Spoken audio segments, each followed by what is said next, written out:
काविश जी, आप चाय बहुत शौक से नोश फरमाते हैं, तो उसकी कोई खास वजह?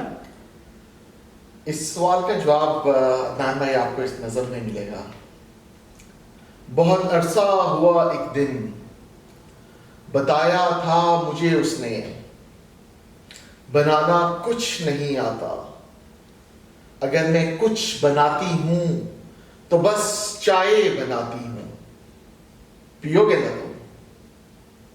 और मैं इस बात पर अक्सर मुस्कुराता रहता था कि बनाना कुछ नहीं आता। अगर कुछ बनाती हो तो बस चाय। वाह।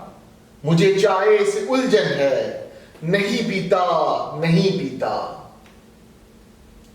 और अब इस बात को गुजरे जमाने हो गए कितने, नहीं मालूम मुझे कहां है वो, कैसी है वो, मगर अब चाय पीता हूं, बड़ी कसरत से पीता हूं, बड़ी हसरत से पीता हूं। वाह वाह। तो दोस्तों, चाय का इनकार कभी मत कीजिएगा।